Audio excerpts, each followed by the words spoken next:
Traveling the Vortex.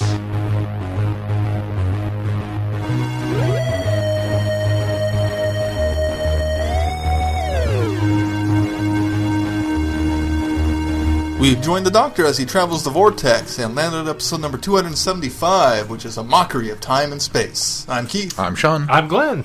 How are you guys? Trying to get up the energy. Woo! I didn't let your dancing distract me. I even took a You were very nap before focused. I came, but that didn't help much. I just got up from a nap when you got here. So. I probably should have taken a nap. The sluggish podcast. I'm going to be a bit tired, so I'll try to keep it up. This will be a short one this week, I'm sure. Yeah. I'm mostly tired because today we took Cody out to Lake Shawnee, our area lake, and we ended up walking like 2.5 miles with him out there. Nice. So, good exercise. Though. yeah, it was fun. Did you go to Paws in the Park yesterday? We did. We didn't take Cody, but we went. How was it? It was good. It was really good. He doesn't always do well with a lot of other dogs, especially when he's on a leash. I think he's trying to defend us. Like, if he's at the bark park, he's just fine, other than trying to hump them. Other dogs, not people. Right. What you mean? And only some, not all of them. But on the leash, he tends to be gotta more... be discriminating. You gotta have taste. But he tends to be more defensive, and I think it's because he thinks he's defending us. So we didn't know what it would be like because it was the first time in its location. But it was really well spread out. So next year, if it's at the same spot, we're going to take him. But it was good. It was good. Good.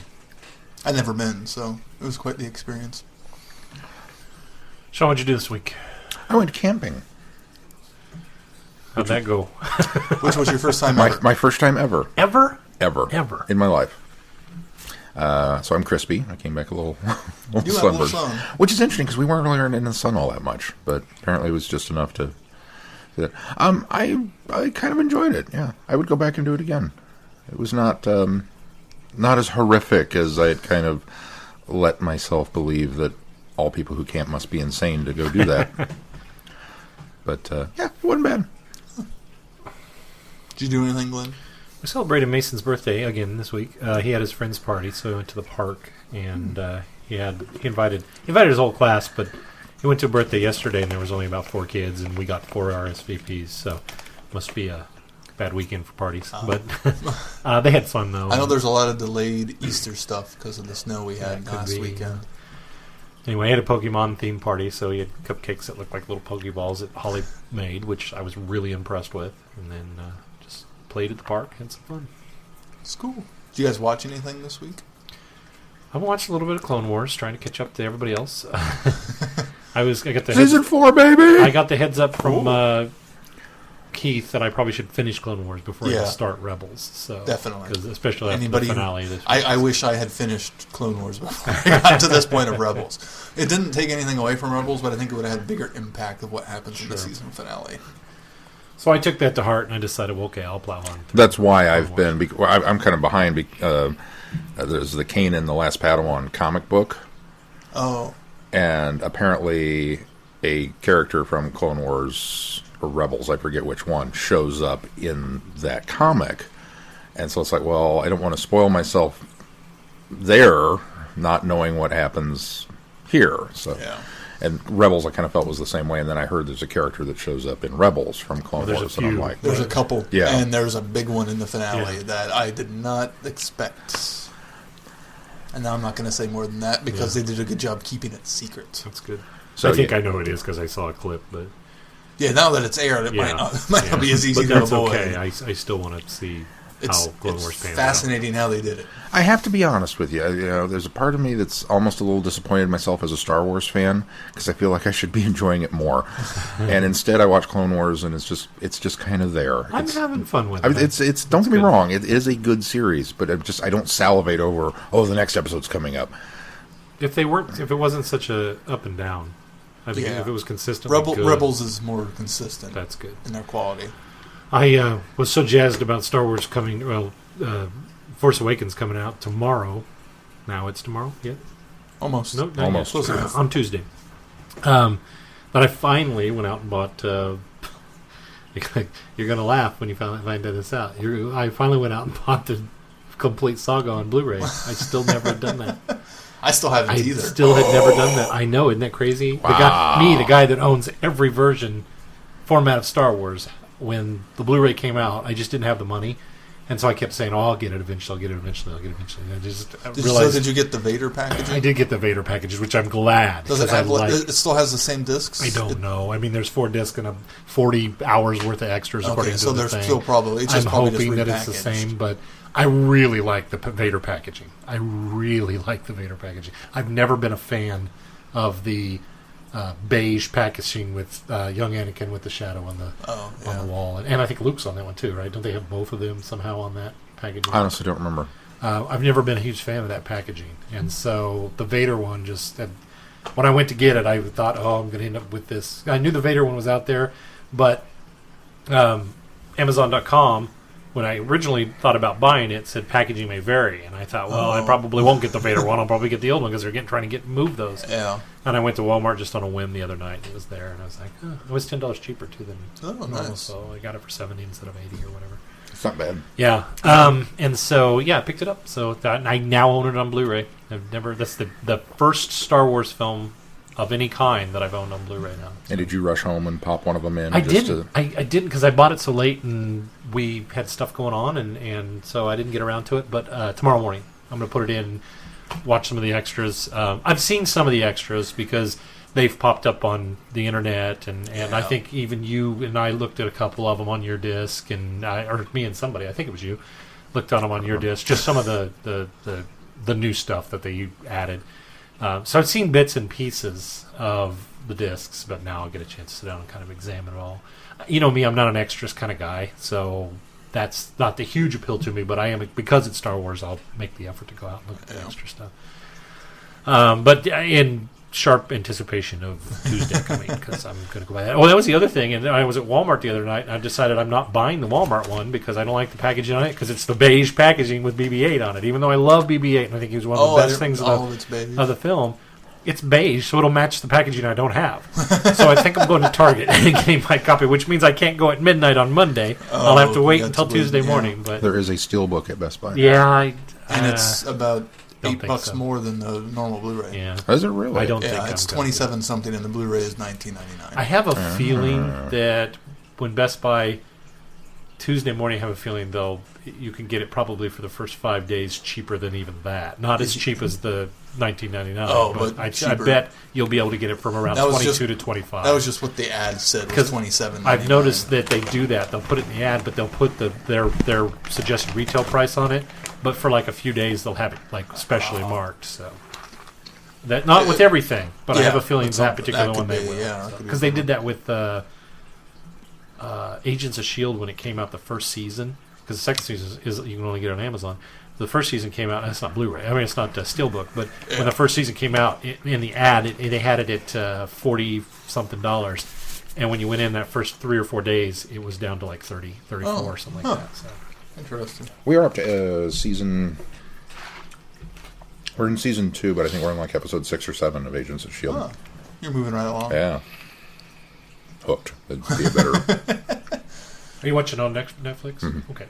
I say because I bought, even though you can only get through Amazon, I did buy season 2 of S.H.I.E.L.D. on Blu-ray. So, and I have Agent Carter on Blu-ray too, if you need it. So. Oh, I didn't know. Oh, that was on Amazon only. It wasn't. Those two are, and they still are. I thought for sure after 6 months or so they would they'd see them in stores, but they still not hit stores. They're still Amazon exclusive. I might need to accelerate Agent Carter into the playlist based on keep something in mind that heard. it's such a different style of show. It's still enjoyable. It's a lot of fun. I don't think season 2 was as good as season 1 in my opinion. It was a different storytelling. Yeah, but don't go into it with the mindset that it's going to be as great as Agents of S.H.I.E.L.D. got, because it's a different type of storytelling. But it's a fun, enjoyable. What's great about it also is it's a short-term storytelling. It is. It's a nugget. It's more British because style you're telling only because it's 10 episodes. Yeah, and not even that for the first season. It was 8, wasn't it? Yeah, I think it was 8. Yeah. We also finally, I forgot about this. We went back and watched the what is it? All Hail to the King, Marvel one shot that they did with the Mandarin. Oh yeah. We finally got. I don't know why. You've never seen that. We just kind of skipped that one or something when everything was coming out. And it's then, one of my favorites. Mm-hmm. Oh, it was so good. Yeah. I think it was Marvel's apology for what they did with the Mandarin. See, I know they a wanted lot to of validate it and say, "Hey, there really is a Mandarin out there." Yeah. And We're just not going to show him to you yet. Well, and I honestly, I was just a little disappointed because what prompted is I'd read an article or something where, Ben Kingsley, I couldn't remember his name, he had mentioned that, he'd be totally up for coming back. And they said, well, can you? And he laughed and he says, well, anything's possible. It's, the Marvel Universe after all. But he says, the big thing is he really Trevor? And he kind of planted that seed. All Hail the King kind of retconned that, or kind of fixed it, so they could go that route with it. Is he really Trevor? Yeah. And the way that one in particular ends is almost like that there is a Mandarin and he's out there and he's mad at you and wants you to come back. But But is it a ruse that he has set up, making it? That's how I would prefer it. I would really prefer it to be that way. He's really the man. I know the comic fanboys were just incensed at that. Yeah. I laughed. I loved it so hard. I loved it. It was so great. I mean, I like the Mandarin in the comic books, and I did feel a little cheated at first, but I so enjoyed the performance and how they did it. I thought that was... It's a great way to pull the rug out from underneath you. But even when the guy's in prison, I said, do the voice. You'll never see me come in again. That's like, that's so cool. I finished Daredevil Season 2. Oh, yeah. It was really good. So good. I'm not as... The ending kind of let me down a little bit, but that's what Matt said. He said it was phenomenal up until the end, the very last episode. And it was like they ran out. The end's not bad. It's not bad. No, he said it was not. He said it wasn't bad. It's just the one storyline that I was more invested in ended in the penultimate episode, and so then the final episode was this other storyline that feels like it's setting up other stuff. And you don't get you get resolution, but kind of not really at the end of it. So.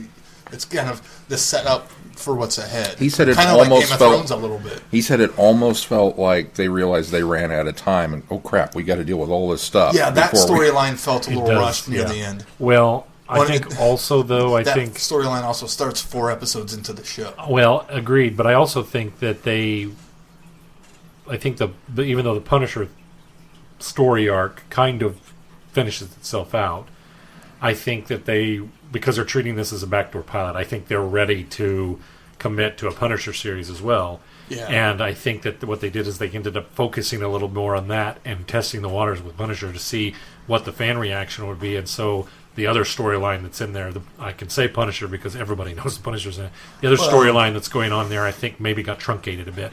But I think also they're like you even touched on when we talked about it last week, that they're probably holding back some of that for Iron Fist. Yeah, I think a lot of that other storyline is set up for Iron Fist. Well, and really, we probably could say who the other storylines involved because it was in trailers. Well, it's been announced that Elektra's in it, so yeah, that's the other. But I think we can say Elektra, but I don't think we should divulge what her part in this whole role is because that really that kind of unfolds as it goes, and is so different than what I expected. Yeah, but. Borrowed from a lot of the Daredevil Elektra storyline, which I was very impressed. I was very pleased with the fact that they said, they wiped away that whole movie.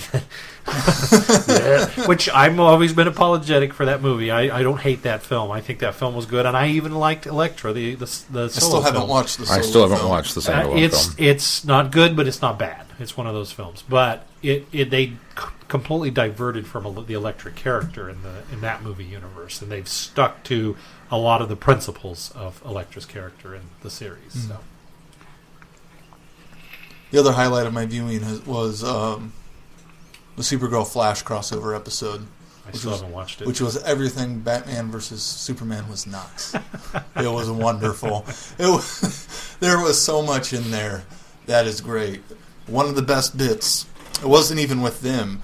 Well, they were in the room, but it was a line from Kat. She gives off some quip about some multicultural, diverse CW cast. It's wonderful.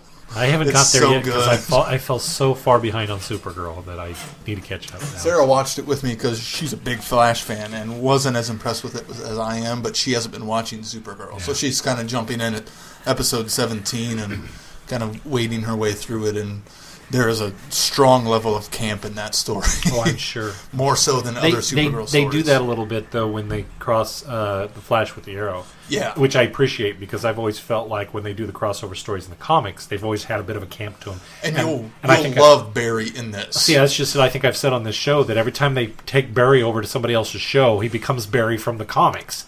But when he's in the show, because they're so centered on the he's got to be drama, angsty relationship. It's they have to Captain Jack syndrome. Exactly, it's Captain Jack syndrome. It has a whole thing now, a whole name. It has a whole name, Captain Jack syndrome. We've coined it, but you'll hear it everywhere from now on. Yeah, all over the internet. That'd be awesome. What? It will be a Wikipedia entry. Yeah. The phrase, nobody knows the exact etymology of the phrase, but it's believed to have originated from a Doctor Who podcast in Kansas. And we'll all shake our head and go, yeah. Yep. We know who they're talking about. All right, well, should we move on to news? Not much in our news this week, other than Michelle Gomez has been nominated for a BAFTA. Congratulations. Yay. She goes up against Eleanor Worthington Cox for The Enfield Hunting, Chanel Cresswell for This Is England 90, and Leslie Manfield for River. No contest. No contest. No contest. So it doesn't say what specific episodes they're pulling from, but I'm assuming it's 20. It'd be the premiere, wouldn't it? The premiere, probably. Series 9 premiere. You're talking about be the previous. Magician's Assistant, Magician's Assistant. One of those two episodes. Oh, yeah, no, I don't think it would be Season 8. No, yeah, I don't think, not that far back. I never know how BAFTA does it. They do things in weird orders. I think Missy shined in those episodes. She really did. And I think even more so than the finale of the previous year. So Yeah, absolutely. Well, best of luck to her. Yes. And that's it for news. It's been a quiet week. We're not going to talk about the casting news? The big special news, or is it a full series? I wasn't quite clear on that. It was huge. It was so big it didn't need to be clarified. It's such big news that I think we should just let it lie. Everyone knows what we're talking about. And by let it lie, I emphasize the lie. Man, I hate April Fool's Day. If anyone was confused, now you know. Well, shall we move on to feedback? Yeah, let's do so. This is Ben's spoiler review of Deep Time from the Goodreads Book Club message threads. Which is what we're reviewing this episode. So it is? Yeah. Uh-oh. Oh, man. Did you not do your homework? Read that. So I guess we're sounding the official spoiler horn now. Yeah. Woo-woo. Spoilers ahead now. Is that our spoiler horn now? Woo-woo! All aboard the spoil train. Woo-woo! I like that. I'm going to find an official woo! Woo! Sorry, I ran out of breath halfway through that woo. Oh, I thought you were just pausing on purpose. Yeah, for emphasis. Dramatic emphasis. Woohoo! So you'll have a button for that? Yeah. Woohoo! There it is. Do you hear it? That's a cool button. That's a good button. It's a good button to have. Which one is it, so I can reach over and push it whenever I want? I hope it works. Ben's review says, I began this little tale last night and finished it today. That says something for the story. I quite thoroughly enjoyed it, but there were a few things I did not like. Found it interesting that the crew of the Alexandria seemed very quick to accept the Doctor's statements that he was the traveler and his ship was a time machine. He dropped these tidbits here and there, and not once did anyone say, "What? That's not possible." Most time, folks can't seem to accept these kind of statements from the Doctor. Perhaps this quick acceptance was due to the shortness of the story. Excuse me. This brings me to my next point. The middle of the story spent a lot of time on the time shifts. Too much, in my opinion, really. That time, the book space could have been used more productively, in my opinion. The last bit I had issue with was the extreme rapiness that exuded from Margot. It didn't seem to serve any purpose, really. The bit with him at Tibby's door and later with Clara had no purpose to the story.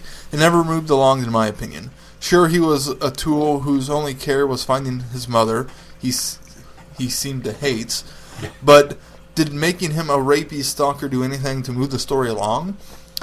So now that those bits are out of the way, let me reiterate that I really did like this story. The Pharaon and their roads, Gem, were all very interesting. I love the Pharaon were this perfect society who were tempted by the glamour, and upon realizing it did the right thing. They closed their roads, all but one, and created a place that could safely contain the glamour. They did all this knowing they too would be no more. All in all, a good story with a few tweaks could have been great. That's Ben's review. Thank you, Ben. And I don't think you're wrong. Yeah, in fact, it wasn't. If anything, his rapiness did lend to him just being a sleazebag and you not liking him from the get-go and them just laying that groundwork, I think is what they were trying to do. Yeah. But they probably should have scaled it back a little bit. Yeah, they pushed it a little too much. And it actually didn't occur to me as much. But as I was reading this, I kind of stayed away from Ben's review because he got it done relatively early in the month. And second. So as I went, I was kind of writing reviews as I was doing it, kind of trying to do the book discussion kind of thing. You come back every week and you add a little bit more. And so I skipped over his, and it wasn't until I kind of did my review that I went back and I read his, and I thought, he's absolutely right. They really did push that character, but I don't think I noticed it as much. I noticed it, but I didn't notice it as much until he really beginning, and then they kind of dropped it. Until he really kind of started pointing it out in his review, and I thought, he really did. It was a little too heavy-handed, but it's the specific bit early with him and Tibby comes across as creepy, and you're that guy, But then it's meant to really augment later when Clara is put in danger of, all right, fine, I'll go with you, and let's go, because nobody wants to travel alone with this guy. And Clara's like, I'll do it. She can take care of herself. And so there's that added element of, well, we know where this is going to go. That she's going to be placed in danger, and she is. The problem is there's no resolution for that moment. Yeah. They just kind of blow the whole thing. I mean, it's actively not just a rapiness thing. It's a he tried to kill me thing. And everybody's like, what? Because, well, that's not important because we've got to go over here and do this. And they do. And it's just kind of like dropped right there. And it's like, no, I'm sorry. The moment you say somebody tried to kill me, I'm not pairing off and continuing to explore with these individuals anymore. You've got to deal with that elephant in the room. I don't care where you're at. I agree. Or at the very least, you've got to drop a line about whatever impending doom is threatening all of you. And we'll sort that out later. And we didn't get that either. It's just kind of whoop, and left. Mm-hmm. And so I think that really undercut what they were trying to set up with Marco as a character. I would agree. Well, let's move on to our full review. The Pharaon traveled among the stars using roads made from time and space, but only left relics behind when they disappeared over 1 million years ago. But what exactly happened to the Pharaon? In the far future, humans discover the last Pharaon road, and the Doctor and Clara join the mission to see where it leads. Each member of the team knows exactly what they're looking for, but only the Doctor knows exactly what they'll find. Because only the Doctor knows the true secret of the Pharaon, a secret so terrible and powerful that it must be buried in the deepest grave imaginable. Dun, dun, dun. Yeah. Yeah. It was an enjoyable read. It was a very quick read, too. I think in the first quarter of this book, maybe even the first third of this book, I could really visualize this as a television episode. Oh, yeah. I thought it really clicked along. All the stuff on the spaceship. It was very in line with what they're doing on the TV series. It was very much a story that could be told on television. It's not until we get about halfway to two-thirds of the way through this book that I started to second-guess that. And I thought they're getting a little more cerebral, a little more deep, a little more fancy, a little higher budget for a television show. But it got really good and clever. And so I was still quite enjoying it. It's not until the last third of the story that I kind of felt like some of the motivations of the characters didn't go far enough. I think that Balfour's character wasn't explored enough. While I think he was fleshed out pretty well, I just don't think they explored his potential as the character, as the guy that kind of was in charge of this expedition. It was financing this whole thing. He felt never like really a John Hammond character to me from Jurassic Park through a good chunk of the book, and then at the end, or near the end, it's almost like I expected them to maybe have more motivations, have more... Why? Especially for him. Exactly. Everybody else made a lot of sense. Because he's one of those kind of guys that he feels a bit smarmy, but you like him. You really like him. He's very charismatic. Yeah. And so I think that left me wanting more. I kind of about expected the him character. to wind up being the villain more. I'm glad they didn't go that villain. way, Yeah. though, because I did too. I kind of suspected that maybe he was behind something. And more just because he's the one financing it all, not because of any way they wrote him. Or even indirectly the villain, like the unintentional villain. Like he doesn't necessarily... Like his motivations drove him too far, and so he ends up... The power and the money ends up being the bad guy. And he's just because he's the one driving it. But they didn't go that way, and so I was actually kind of grateful for that. The Marco's character, I just felt like... I'm totally on board with what you just said, Sean, about how we had this kind of leading one way, and then when we got to the point where he tries to kill Clara, and then that's sort of brushed aside. I mean, at that point, I think there should have been a mass trial. At that point, and everybody should have believed Clara. And it's almost like they just kind of sloughed that off. Yeah. And that felt kind of empty. You should have been voted off the island at this point. Exactly. Even at that point, I felt like I wish he would have had tried again to attack somebody sooner, so that somebody could have dispatched of him a lot earlier than. I realized that there was a plan and a purpose for the man, or the character, but it just at that point I was so incensed with anger over the fact that nobody was really taking Clara seriously about this, and they were actually believing him as untrustworthy as he's been through the whole story. Oh, yeah. And they were almost balancing Clara and his story, saying, "Well, we don't know which story to believe here." It just that left me with a bad taste. But and maybe that's the difference. Maybe it would have been different had it been another character and not Clara, because as fans of the show, as viewers, we obviously know Clara is the one that's telling the truth, unless she's lying. But I mean, you have that. Whereas another character, I don't know their motivation, so maybe they're if that person came back and said this is what happened, and you'd all be like, oh my god, what is it? And then he says no, it was this, blah blah blah, and then that character happened to get offed in some horrific, I got eaten by a bug or whatever. Oh, that's really sad. And then you come back to it later. It's like, okay, it was you. But to address your point even better, I think because we're so familiar with Clara, because we're there as witnesses to his attempted murder. Yeah. So had we not no been there as matter what witnesses, character it was, we were there as witness. However, having known Clara, we already put a lot of trust and sympathy into her character. Whereas if it had been a second character, even though we are witness to the murder, we would be more understandable to their not believing her, or not necessarily fully believing what she said, or going with. It's a lot easier to go along with it. Exactly. That they're going along with it if versus it's not the character we're so invested in. Yeah. Exactly. I feel like, honestly, Tabitha was kind of, for being the leader of the research team and being the one that knew everything about the Pharaon, I kind of feel like she was the one that, once we got to the Pharaon... she was kind of sidelined once totally, they got planet side. Yeah, really. I mean, she seemed like she was going to be a big deal on the ship. Third part of the book, and everybody's sidelined for some reason. Yeah. And it's, it's like the Doctor showed up and nobody else was important after that. Right, exactly. If anything, the crew, and maybe I'm wrong, I've had stories like this myself where I'm writing and there's a group of them, this is so-and-so's story. But then I kind of fell in love with somebody else that I'd created, and it happens. They just became more important to me as I went on, and then realized it's actually their story, and I needed to rewrite the open to match.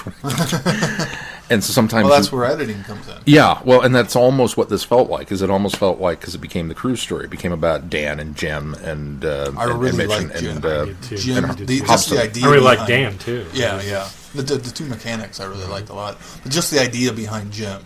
An astrogator that can tune into the frequencies of the universe was just such a cool and very Doctor Who idea. The concept feels familiar, but brand new at the same time. Yeah. And so I really kind of thought that was cool. There's a lot of Mass Effect in this book. I wrote in my review that it almost felt like Star Trek, that the Doctor had been dropped into a Star Trek episode, and I thought about it more later, and I was like, no, I think it's more Mass Effect with a missing alien race that has laid the foundation. We keep finding artifacts from them, but nobody knows much about them. Mm-hmm. If you've not played the game, it's phenomenal. It's one of the best things ever. Play it.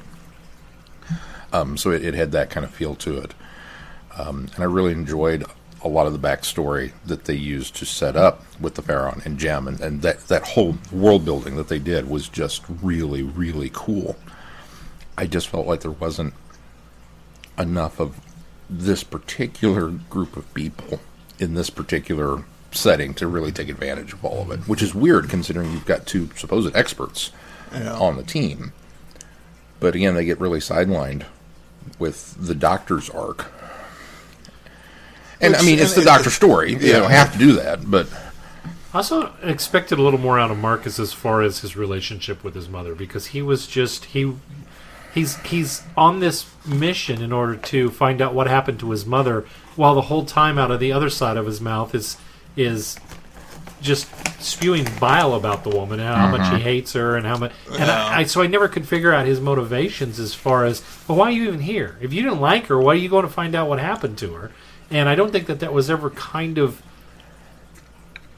resolved. I don't think that it was ever resolved as to why he had so much animosity against his mother, and what his true purpose and meaning was there, other than to be the guy that at the end was the MacGuffin, not even the MacGuffin, but the. It was very much when he finds her in the cryotube. They didn't do physical bad guys. What they did. Yeah. Well, and he's shouting, "Mother!" It was very Norman Bates, and I was just kind of like, "Oh, it's that relationship." Okay. So you at least got that out of it. I assume. I don't know, but I agree with you. I think it's like I wish that we'd gotten a little bit more. Again, even a line dropped later about, well, I read a psychology report, and that was the one question mark that I had, was whether or not this would be it's like, oh, you knew this all along, and maybe everybody turned it up. That would have helped. Yes. But I really liked the reveal of the Carthage and the ship being there, and how all of that panned out. For me, it's the second act does kind of fall down a little bit. Not because I feel like they spent too much time on the time jumps. I feel like they could have better used them and maybe used more time jumps to show us more of the history of this planet, instead of just the 3 that we get. I mean, I was kind of, after the first one happens, I'm like, all right, okay, they're going to start, it's going to be more frequent, and then it's like one other one, and that's it. You would think the closer that they were getting to the and it kind of goes that center direction, point of this but prison. I kind of hoped that they would speed that up, but they didn't. It was almost like... And near the end, it kind of speeds up a little bit once they get split off and they're in the jungle and right. separate. But then it's still kind of like, well, it's a little too late, because now we're dealing with the Carthage and the Pharaon and all this other stuff, that the history of this cool planet that, that could have been great mystery was kind of left behind. Like, it's used more to emphasize the different diversity of the biodomes and the dangers that they're facing, and potentially to kill off a couple of the characters the writer didn't know what to do with, who were part of the research team versus part of the crew that he became enamored with. You're precisely right. In fact, it almost feels like, and it was almost obvious that the author didn't know what to do. Baxendale didn't know what to do with these two characters, and so he had a convenient death. It was a convenient point of death. Not necessarily the death was convenient, but a convenient point to go. Okay, well, I can thin the herd here. We even killed the medic off. Yeah, gruesomely with the bug spore thing. That's and again, to lend credibility to the Marco moment with Clara, so that we feel some genuine this is going to end badly, but then it doesn't. It's just we set the bar here and then didn't go back for it. And as much as I enjoyed like the first third of it and the setup of all the stuff on the spaceship, once we got to the planet, I realized, this is where we're heading. Why couldn't we have gotten there sooner?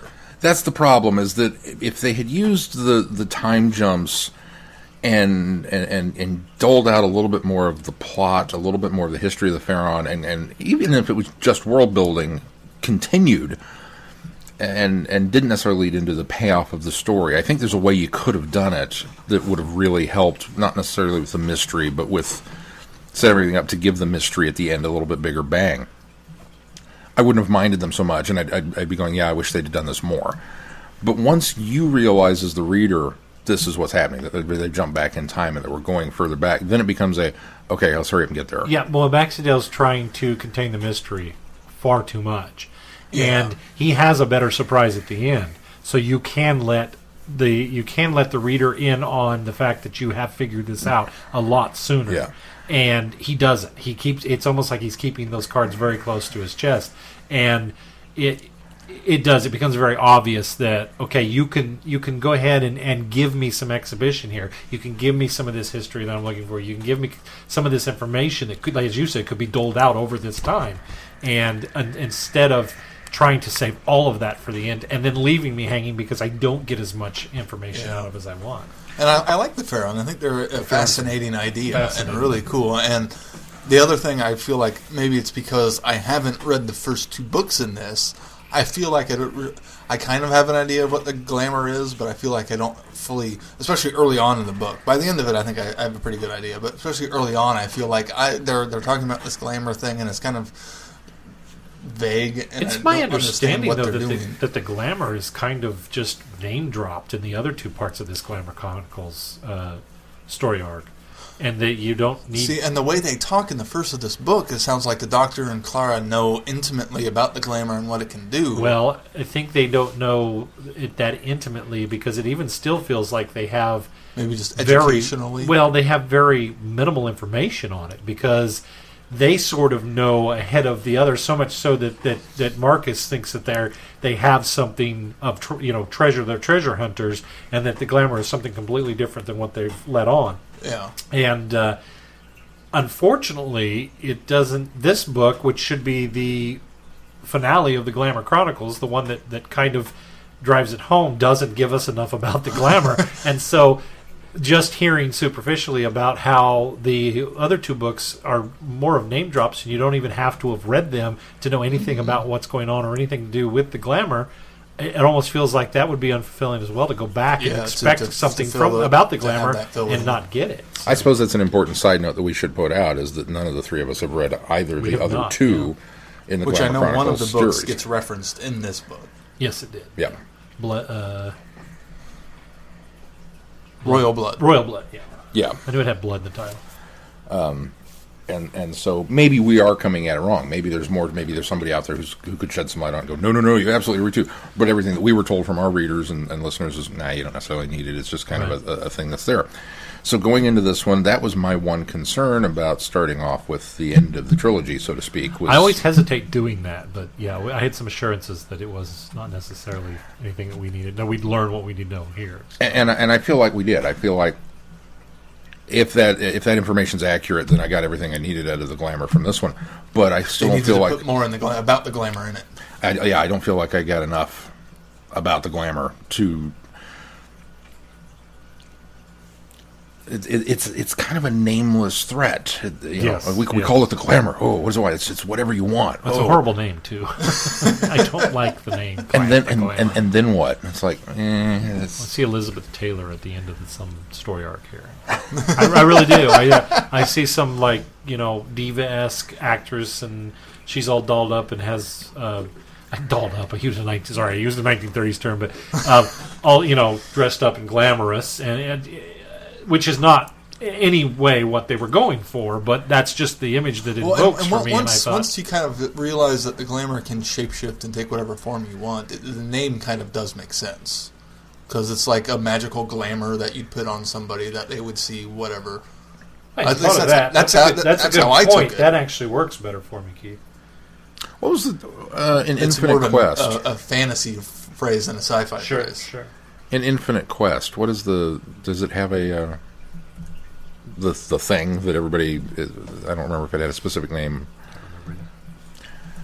Kind of reminded me of that too. Well, it's a trope that's been used throughout lots of fantasy sci-fi. Yeah. Excuse me. Well, and it kind of reminds me of Star Trek Generations, that the Nexus, which is this mysterious energy ribbon rolling through space. What happens when you get sucked into it? It's like being wrapped inside joy. Yeah, you don't want to leave. Well, what does that mean? It's high-minded enough to the point where it's Wasn't like, it Infinite? is it actually the Infinite? Yeah, you're right. That would make sense. I think at least, No, the ship was the Infinite. That's what I remember. I didn't know if the other thing had a specific. I don't remember. I'm not seeing a name for the other thing. Okay. as far as Generations goes, we're not here to talk about Generations, but I'm going to say I think that they certainly tried, at least in Generations, to give you a visual representation of what the Nexus was. I don't think it went far enough. I don't think it did very well. I think that they certainly tried, especially when they pull that first group out, and Guyana's in it, and they're almost crushed by the fact that they've been taken from it. And then later when they show us when Picard goes in to get Kirk out of the Nexus, and you see the not vision, but the lie that Kirk's in, although he was a little too able to figure out that it wasn't right, that there was something wrong with it. If this thing's so powerful, envelops you in joy, I don't think that anybody, even Kirk, as much of a pedestal as we put him on, would have been able to see through it. I think it should have taken Picard a little more of convincing to get him out of there. But anyway, I think there at are least many issues with yeah, well, at least in that, they tried to give you a visible representation of what this might actually be. But can't do that in a book. You can't, and that's one of the things that I think you kind of need to wave the red flag earlier in the creation process. When you sit down and you're coming up with this bad guy, the glamour, and what is it? Well, it's whatever you want most. Somebody somewhere needed to go, excuse me, I have a question. Yes. How is that going to work? Yes, Because you can't visualize it in a book. You can't just tell me, with the doctor dropping some vague, think about it, what I want is to go home. Okay, but what if that's the glamour? Well, now everything is up for grabs, and you just it makes it a really difficult thing. When it does shapeshift and becomes the image of Dan or possesses Dan, however, that element of it works, then it's a little more concrete. You get a better idea, and then it's projecting things on like how the TARDIS looks. So. Yeah, which that part I actually really liked. Yeah, I was very concerned when the doctor was like, "Oh, you took the long way around." And there's a part of me that's like, Grandpa, Wesley's not dead. He's only faking, right? Because I bought it. I bought into the thing. And then when, of course, the doctor reveals later that, well, of course, you didn't think I saw it that way, did you? It's like, oh, okay. Right. I like it when you go back to being the most clever man in the room. Yeah. So that part was really cool. I think the voice again of Clara and the Doctor, I think, is well realized. Yeah. I believed that these characters were the characters that were being portrayed. I thought that the Doctor and Clara's relationship in this was very in line with how the series has portrayed them.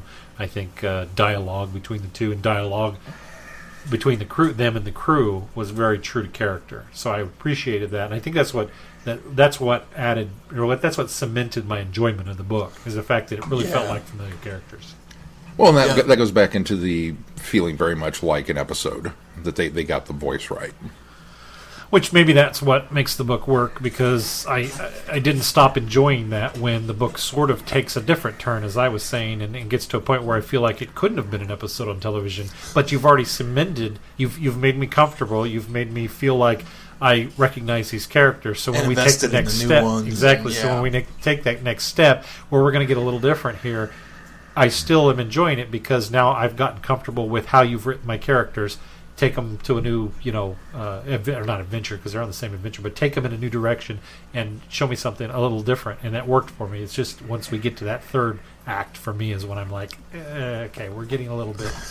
It felt rushed at the end as well. It felt like we were trying to sum it up. It's like we got to our 280 some pages and went, oh gosh, I really ought to wrap this up now. This is a new adventure book. I can't really go on. There's an old joke from the Target novelization line that the publishers apparently used to, I think it was Ian Marter who told the story. He says they would tell people, write 234 pages and then stop. That's how you novelize Doctor Who. Is whatever information you need to give me, 234 pages is the ideal target. And with these... That's because Terrence did that. Terrence would go, okay, and he'd do it. And he'd do it well. So he set the benchmark so that everybody for everybody else. And they do went, oh, really? So what if I'm not done? Well, just stop. Okay. Terrence never stopped, though. He just he was done. When he got there, he was like, okay, I'm done. This is where I'm at. So we got to the end. This one clocks in at 251 pages. 251, that's what and it feels very much that same kind of way that you could have really put a lot more into it. And maybe the direction is given from on top that we only want this much. And maybe in a behind-the-scenes battle, there was a huge issue with the publisher and poor Trevor because he actually wrote 251 pages. And they're like, you can't put these extra 20 pages in here. And he's like, I've already cut 60 pages worth of stuff, man. You can't do this to me. And so they compromise. I don't know. I'm totally... and said, okay, you can have 251. I'm totally spitballing here. I have no idea. They said 250, and he said, I'm going to stick it to him, and he gave him an extra page. Yeah. I mean, I don't know. But now Trevor will never write for Doctor Who again. Darn. We're completely speculating there. Yeah, we have no idea. But I wonder if that maybe doesn't have something to do with some of these. Because, I mean, obviously you have a no pun intended, but a target audience. You have a benchmark that these are kind of all in the same vein of... You know what you're getting into. You know, it's going to be like an episode. And so you don't get things like the Virgin New Adventures, which I think are a little thicker and a little more the developed. Virgin New Adventures are probably right in line with the target novelizations. They're usually about are they? Some pages. What are the ones that I'm thinking of then? I think you're thinking of the past Doctor Adventures. Yeah, those definitely are 300 plus sometimes. Pages, and although maybe some of those shouldn't be. But. Well, sometimes that happens. Sometimes they do get padded out a bit, I think, and not necessarily because they're trying to reach a larger goal of 300 or 350 pages, but because the writer's given a little bit of room. So maybe that 250 or 230 benchmark is a good thing to keep things a little more concise. And I certainly with the New Adventure books, I think they do try to, or the New Adventure books, they do try to set a pace on them because they do come out more frequently than anything else. You usually get one or two of those, or no, you probably get 4 or 5 of those a quarter, or maybe even more. And so, or not quarter, a year, and maybe even more. And so, I think that's probably something that's realistically they do set a page number limit on them. Try not to go. I'm so sure I'm sure it's not a definitive. You got 230 pages to tell your story. Interestingly enough, so many moons ago when we reviewed Only Human, that was one of the things that we had. I think we had other issues with it as well, but I seem to remember us saying that the end really felt like a rush to get to the end. And I wonder if that is something that we'll find as we read more of the New Adventure story is the case. Just how they end it. There are some authors that could have gone on and wrote 100 more pages to flesh these characters out more or to develop that plot better. But because we're writing for New Adventures and they want a smaller structure, maybe that is the case. Yeah, and I mean, you're talking to somebody who owned, I don't know, the majority of the Star Trek novels when they were out, which were not canon, but it was just one of those. We're gonna throw them out here, and here they are. Paramount forces you to say they were not canon. Yeah, I'm contractually obligated by Paramount Pictures, now CBS, to say this is not part of the stuff. But I read of the 90% of them that I owned, I read 88% of those. So I've consumed a lot of the tie-in media, and I kind of know what to expect. But all of those came in at about the 300-page mark. Some were 330, some were a little longer. But you knew that this was the story that was going to get told in this time frame. And as with all Star Trek stories, it was problem on planet X has to be solved by time frame Y with implications of Z. Yes. Go. Okay. And you got an enjoyable adventure story out of it. So when I come to a Doctor Who one and it feels so truncated as opposed to a 300, maybe that extra 50 pages would have really fleshed it out a little bit, but it's a different animal. Sometimes formatting for a media, though, works, and I think it does work for that in the Star Trek books. In Doctor Who, I think because it seems like to me that they don't have the XYZ formula so much for the writers in there that I wonder if that's the struggle. That could be if they did come in and say XYZ, as you eloquently explained, that maybe it would be a lot easier for them to meet the benchmarks that they need for 230, 250 pages. So maybe onto something there.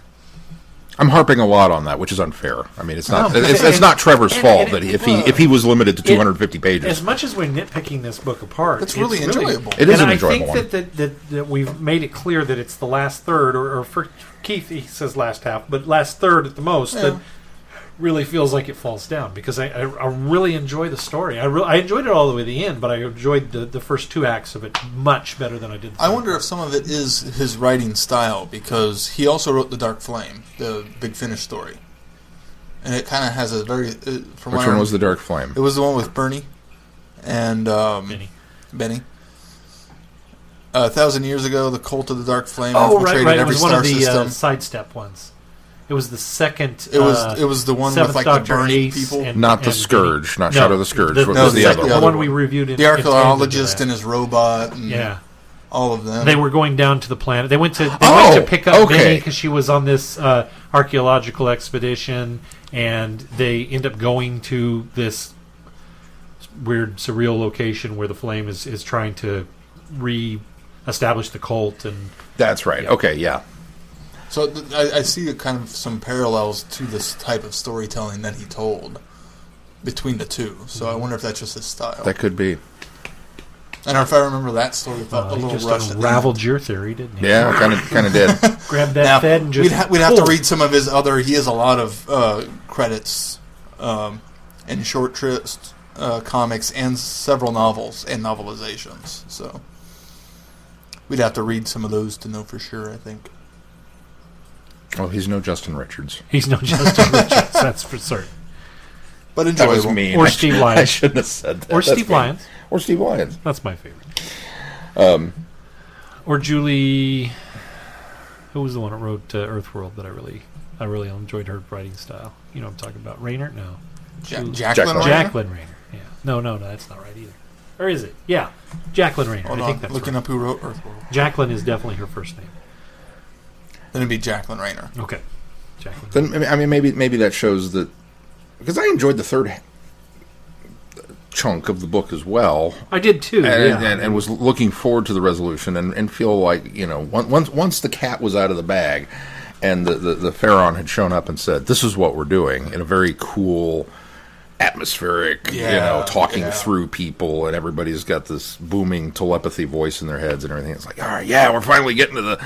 And it was cool. As I said, Deep Time. It's the name of a prison. The concept awesome. of this time prison is phenomenal, and the fact that they've exiled themselves to it in the long run, I think, is even more fascinating. So the device is great, and that makes it a lot really enjoyable, because when it's revealed what this is, and that they're basically headed to the center of this basically well in space that is meant to be a prison.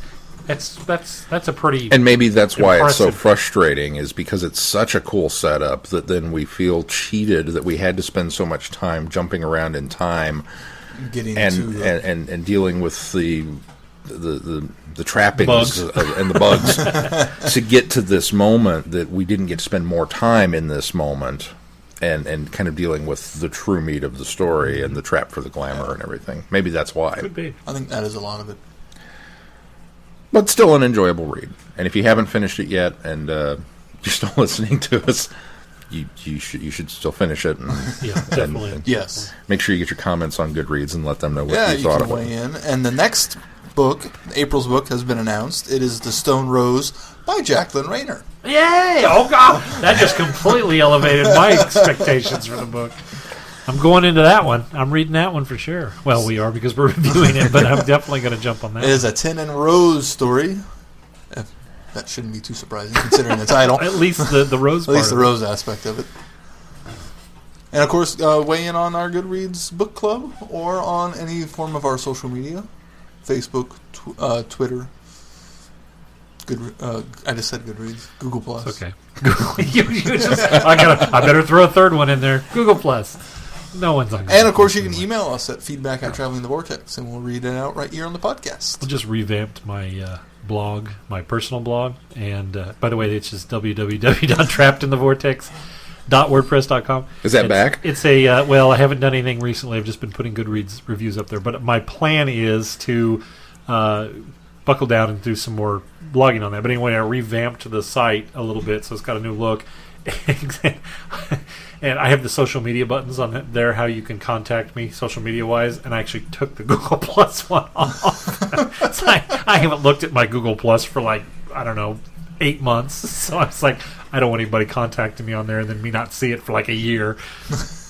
I feel a little guilty actually because, of course, I use Google for everything else. Yeah, me too. Yeah. And it keeps reminding me that I'm logged in through Google Plus to everything else on Google. I was like, yeah, I know. Still not clicking your button, buddy. Nope. I can't do it. They keep trying. They keep trying.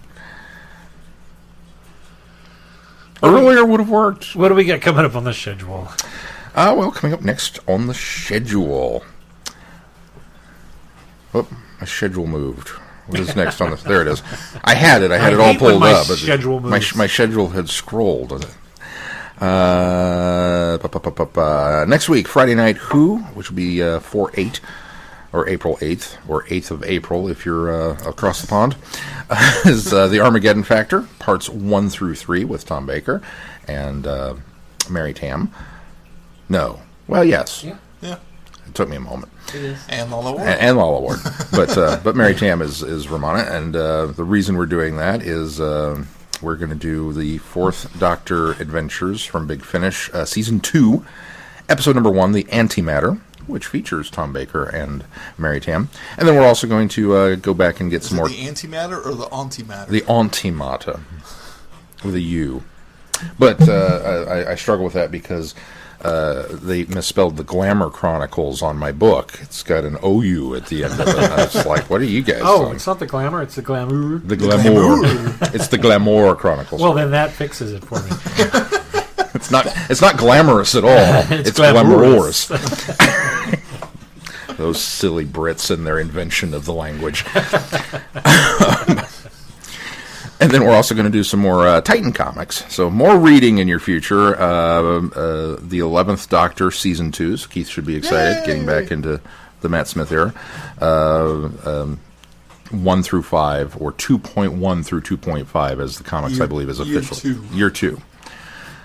Which technically is like issue 16 through 21, if my math is correct. But I don't think they're numbering them that way. Numbering them so that it doesn't matter if I say that or not. Yeah, it's That's just year confusing. 2 episode or issues 1 through 5. Season 2, 1 through 5. And then the next week we will conclude the Armageddon Factor with parts 4 through 6, which of course we split up because it's a 6-part story. And then get some more 4th Doctor and Romana, because we're going to do the next 2 Big Finish stories from the 4th Doctor 2nd season, which is number 2, The Sands of Life, and number 3, The War Against the Land. So we'll be reviewing those. And then you may want to go out and check out your local video store if there is such a thing. We will be doing End of the World with the 9th Doctor and Rose for Friday Night Who on 4/22. And the reason for that is it's time to go beyond the Doctor with Christopher Eccleston.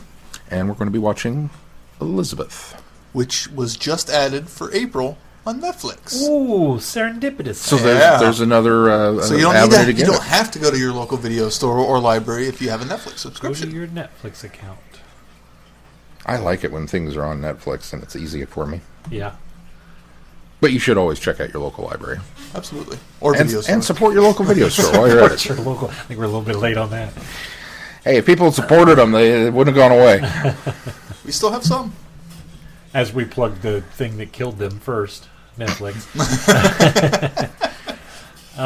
If you're not already I'm supporting still this, surprised that, but it just... if you're not already supporting this podcast as a Patreon subscriber or supporter, please do so. Why not? All of the proceeds do go right straight back into this podcast. 100% every bit of that goes to help this show, keep it on the airwaves, on iTunes, and all the other aggregate devices that you utilize. It basically keeps us on the internet. And if you're not supporting us, please do. We appreciate it. And, of course, if that's not your thing, we do have some click-through links for some of our sponsors, Entertainment Earth and Amazon.com. Please go there, click through there, and do your purchases in there, because a percentage of that also goes to us. And we also have some fine merchandise in our Spreadshirt shop. Is that So all? you should go through the Traveling the Vortex website to Amazon and purchase some of these Friday Night Who episodes that are coming Yes. up. So Yeah. that you Before can, they're gone. so you can follow along. But more importantly, do it now because they're all disappearing. All right, is that going to do it for this week? Until next week, I'm Glenn. I'm Sean. I'm Keith. Cheers. Good night, everybody. Be seeing you. Thanks for listening. You're all glamorous.